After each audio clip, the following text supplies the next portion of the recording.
What's going on, my good people? We're back with Sundays with Me, part 2, episode 2, however we want to label that. Sundays with Me too. And first order of business is read a quote. So let's get to it. Just like going through everything I had written down for what I wanted to do. So read a quote. Here we go. So today's quote comes from a book I read earlier this year. In addition to Barack Obama's book, I read this book, Man's Search for Meaning, by Viktor E. Frankl. It looks backward to me on the camera, but I think you can see you can see it forward. Anyway, this is a really important quote and one that I'll probably keep going back to throughout my life.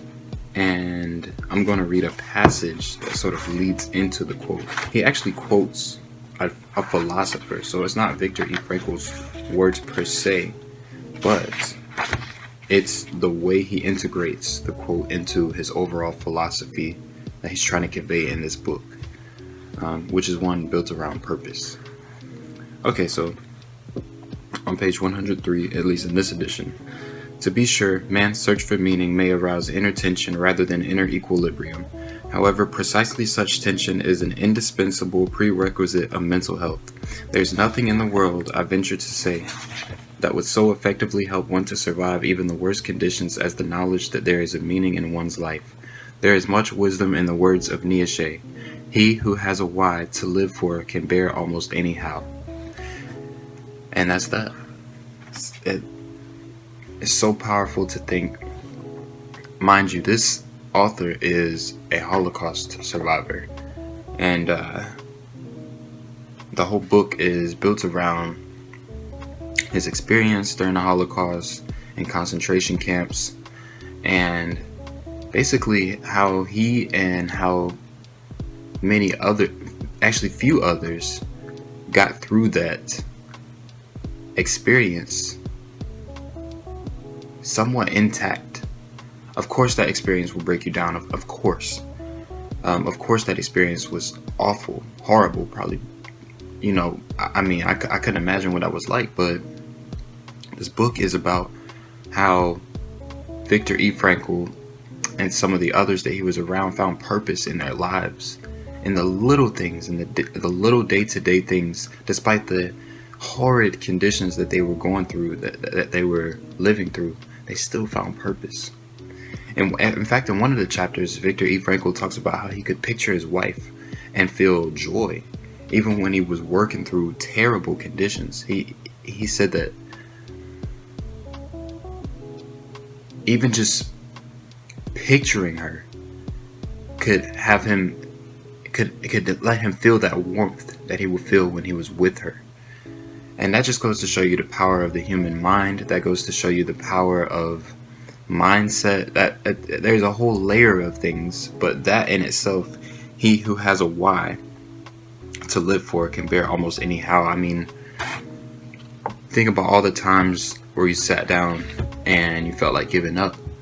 And I bet you can find in those situations a commonality where you felt that there was no means to an end in what you were doing. So if you can find a means to an end in just the simple day-to-day things, getting one leg out of the bed, getting another out of the bed, thinking about what you have to, don't even think about what you have to do for that day. Think about the big picture. What overall are you trying to accomplish? And then waking up every day, even if you're going to some sluggish 9 to 5,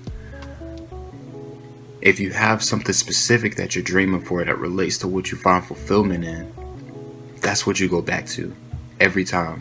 For me, a lot of times that thing is music. Like, even on days where I don't necessarily feel like getting up early, but I still have to get up early, I think about working on music on the weekends. I think about my family. I think about writing. I think about my personal philosophy, like just trying to find something that relates to my greater fulfillment, and then the greater society. Like, if I didn't get up, what would happen around me? What would happen in the greater context of the things in my vicinity, of the philosophies in my vicinity? Because you influence people and you don't even know it. So there's a whole layer to it. I'm getting way too deep into this. I just wanted to, it's a really important quote for me. And I hope that a lot of people pick up that book if you're ever just doubting yourself. And it's also a way to arm yourself for the rough patches of mental health days that we all will go through. Just having that and arming yourself with that personal philosophy can be very beneficial in the future. It can be a bag of tools for you to reach in anytime you need to use them. So, next order of business, books I'm reading. Okay, Eat, Pray, Love. I did not progress on that. This week I had a stomach ache, or at least I wasn't feeling that great this week, and it did not happen this week. So this week for sure, Eat, Pray, Love. I'm gonna try to progress on that. I'm already slacking. I thought this would help me stay on path with that book, but it's okay. I'll just try again this week. And then moving on to topic I've been pondering. So this week I've been pondering this topic based on an image I saw. The topic I wrote down is unfriending someone over political issues. Ooh. So I saw this image this week, and like I said, I think you can see this. It's backward for me on the camera, but you can pause it, or and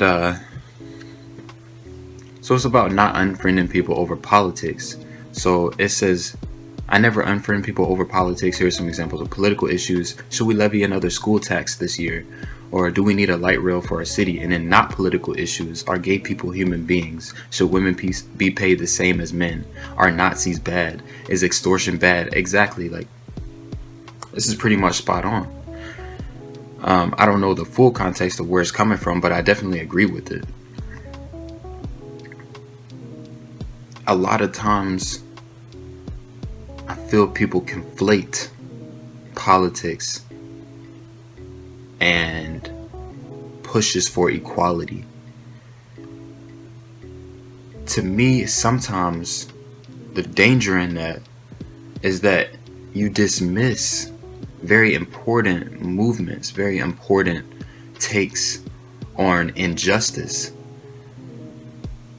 as, oh, that's just the left, or that's just the right. That's just what they do. Like, of course, people will call certain movements leftist movements, like Black Lives Matter. Okay, that's fine. If you want to believe that some ways that Black Lives Matter is proposing methodologies to push for equality, to push for equal treatment of black people, if you want to disagree with some of the methodologies, completely okay. Some of that can be political, but other times the general existence of the movement and saying that black lives are not treated with the same importance in America in all situations that could be happening. That's a whole different thing. The movement is needed in that regard, because black lives are not treated with the same importance in all situations in America where they should be. In those instances, black lives are here. Everything else is here, and we got to bring it to here. And that's what people don't understand. It's not about necessarily like, here are black lives and here is everybody else. Like, I do understand.